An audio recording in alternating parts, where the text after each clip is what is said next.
Hey, leaders.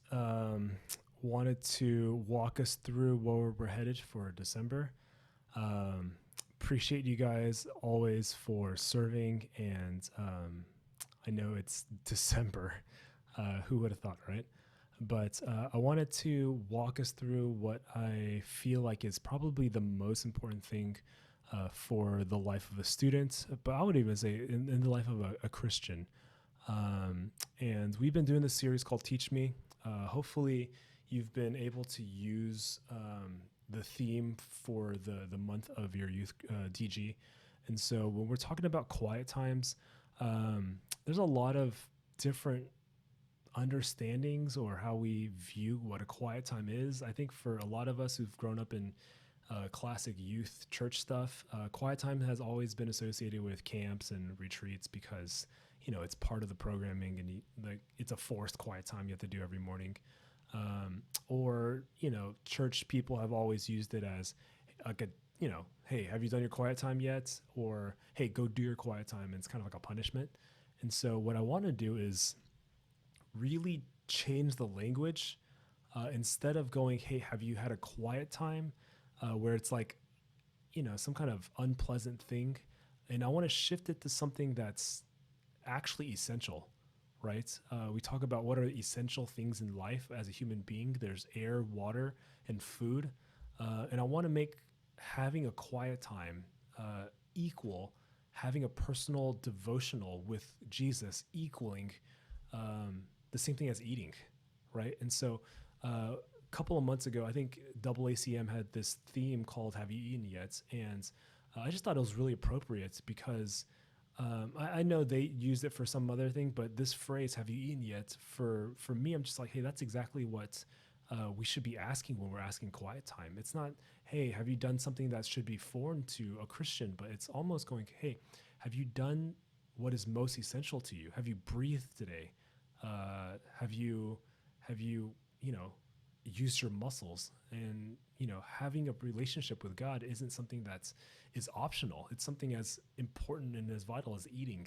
And so I wanted to make sure that we understood that as we talk and frame this, because when you think of the story of Jesus feeding the 5,000, it says that the crowds were coming to him and because they thought he was some kind of miracle worker, and which kind of he was. But after he fed them, there's so many people wanted to go to him, not because they wanted him, but because of what he can give them, right? Bread. And he turns to some of his closest people and it's like, hey, you know what? I can give you these things, but I am the bread of life. Like I can provide you bread, but that's gonna stale. That's not gonna be worth anything in a couple of days.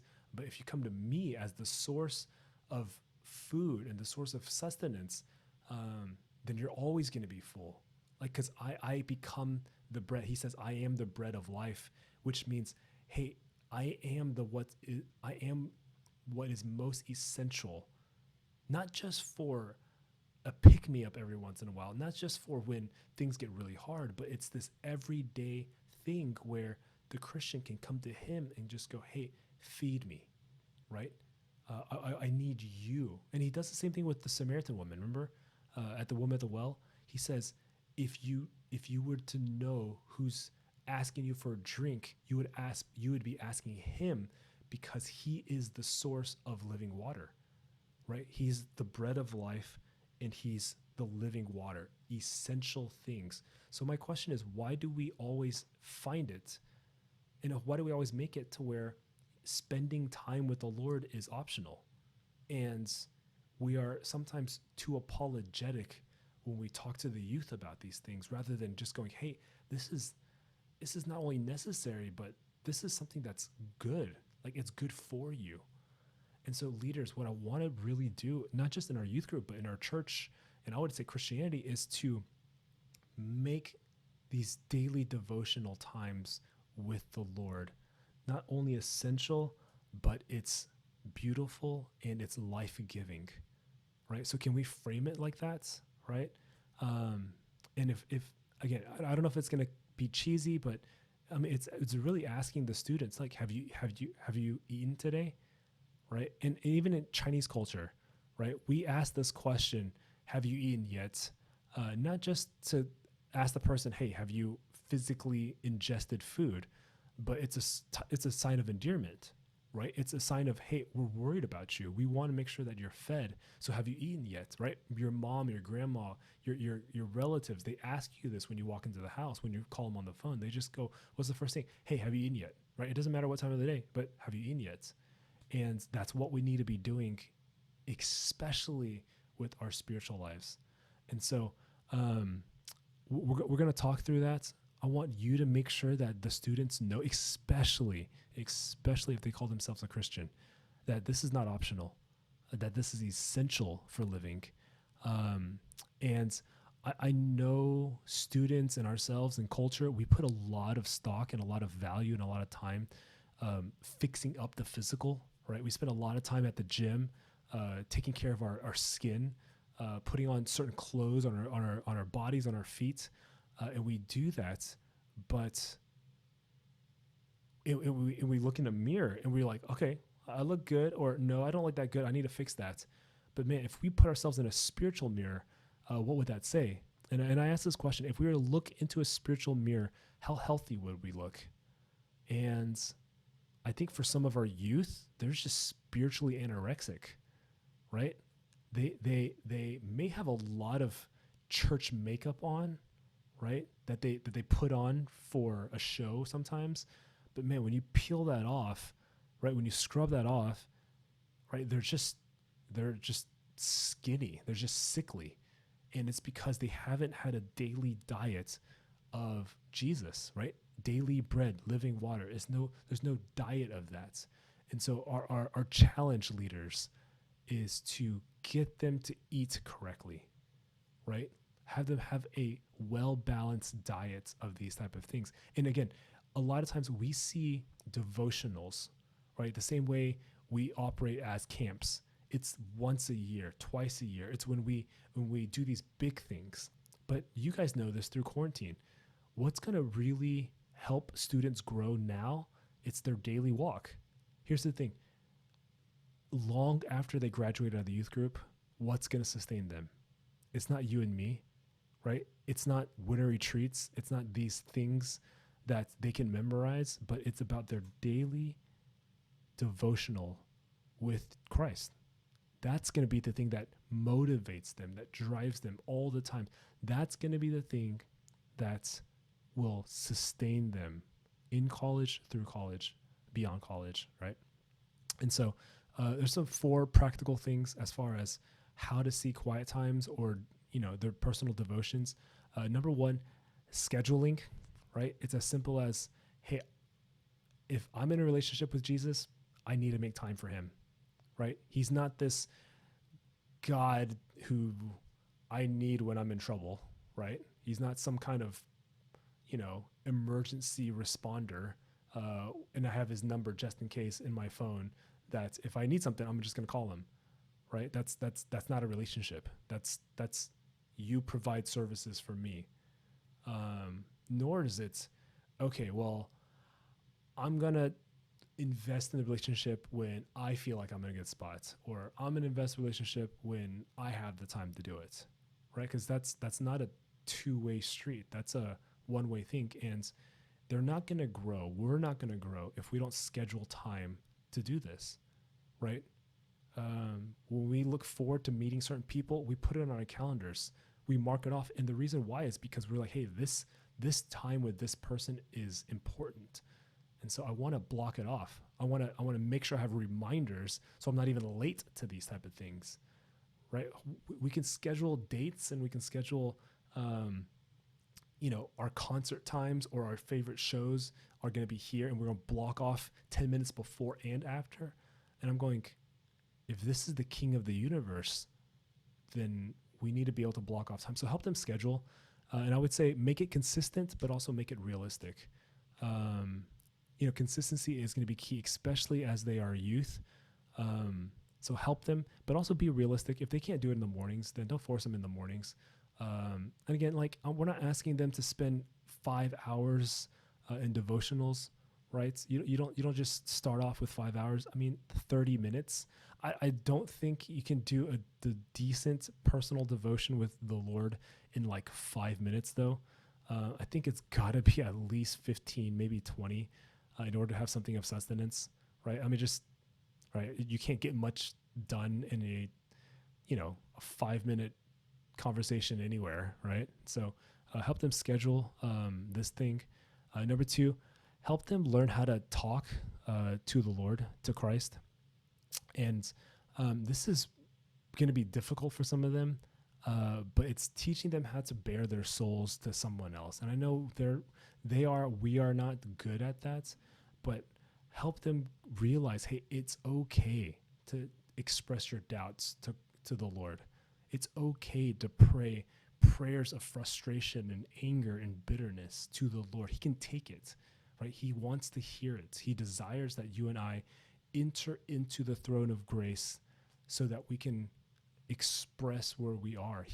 God is a father who wants to hear from his children, and it delights him, even if what we say is theologically incorrect. He's okay with that, right? There's plenty of Psalms and biblical men and women who have said very theologically incorrect things, and yet God doesn't rebuke them. He says, okay, I'm listening. And that's what we need to encourage our students to do.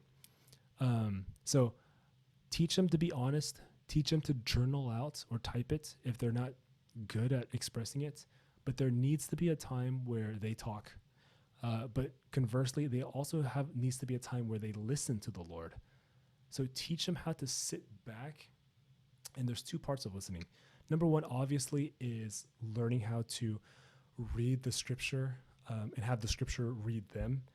And so when it comes to this, this may just be as simple as learning how to do basic Bible study, and not just an in-depth study, but to a point where they can read it, they can kind of understand what the main idea is, they can understand this is what the Bible says about sin, this is where I'm kind of off right now, how I need to align myself, this is a command, I think I need to obey it, and when it comes to devotionals, I don't mind the students having a devotional, but what I don't want to happen is the devotional to replace the scriptures. I don't want them to be so dependent on Piper or Chandler or Keller that they lose out on what God has to say to them, right? I want them to be able to hear from the Lord themselves and to do the work inside the scriptures to go, okay, this is what the Lord's saying to me. This is not what Piper has to say to me. Now, they can use it as a stepping stone, right? These devotionals, which are fine, but as they move into high school and upperclassmen, they need to learn how to do it on their own without something helping them, right? And so middle schoolers, I get it, right? They need floaters and floaties and, life support. But when they get a little older, they need to be able to swim on their own and be able to have these devotionals on their own without much support, right? And then help them learn how to focus and listen, right? Meditation, hearing what the Lord has to say to them, instead of just going, okay, I'm gonna talk, I'm gonna read, and then that's it. I'm not gonna listen, because sometimes what they need to do is have a moment of silence and allow the Lord to wrestle in their minds, and they need to learn how to wrestle out, okay, is this my thoughts or the Lord's thoughts? And have them go through multiple of those and try to fight through kind of the noise in their hearts and their heads and try to unplug and do that. And it again, these are the skills that they're going to need to have a thriving relationship with the Lord. And just as a matter of fact, leaders, this is something that you and I need to do as well, right? We could teach this all day long, but if you and I are not doing this, then we're feeding people while we're completely unhealthy, right? And it's tough, right? And here's the thing, leaders, if you realize you're not there at this moment, then do it with the students, right? Confess, hey, this is hard for me, and I'm going to be doing this just like you. You don't need to get yourself fine first and then help them do it at the same time, right? But you need to do it, right? You need a personal time, your personal time, before you teach your kids, before you teach your youth, before you teach your friends, these type of things. And it's, again, you know this, right? Your personal power and your personal vitality comes from your personal time with the Lord. And you use that as a source of giving as well. And so, leaders, just to remind you, hey, we're in the same thing, and this is as much of a lesson for us than it is for the students as well. And then the last thing is help them. I say eat with friends, but teach them, hey, this is a personal devotion, but allow the students to have people asking them, hey, have you eaten yet? Right? That's not a thing where it's, you know, overbearing, or it's, you know, like I'm checking up on you, but to have friends and community to go, hey, I'm worried about you, or hey, have you eaten yet, right? To where it's not shameful for a Christian to ask another Christian, hey, how are you doing spiritually? What's your spiritual growth like? Or even more going, hey, what have you eaten? Is it any good? Right? Have you tried anything that's new recently? A new type of spiritual diet that's is working for you? And I want some of that. So to help them do that, invite people to do that for them, but also for them to do that for other people, and especially for our youth, get them to care about other people's spirituality, get them to desire to want other Christians to be healthy. And this is the beginning of discipleship, right? So, walk you through that. There's a couple of videos I put in there. One's by The Village, one's by Piper, and then there's another by Keller. But just if you want to keep looking through that, these are really good resources. These are 3 soundtracks that I typically use for my study. 2 of them are instrumental, and the other one's just really good. This one here by Keller, it's a series he's doing over the book of Psalms. And so if you click this YouTube link, it's just going to take you to the page where it just has, he just goes through every Psalm, and he just leaves a small devotional on it. So if you have some students who are more visually, like to interact visually, then this is a really good one for them. But this is where we're headed, leaders. Most important, right? Teaching students, ourselves, how to have daily devotional time with the Lord. So can't wait to hear the fruit of what we're doing. Man, maybe, just maybe, the Lord will grace us with a lot of hearts changed and lives changed through this. And so blessings. If you guys need anything else, let me know. All right. Thanks.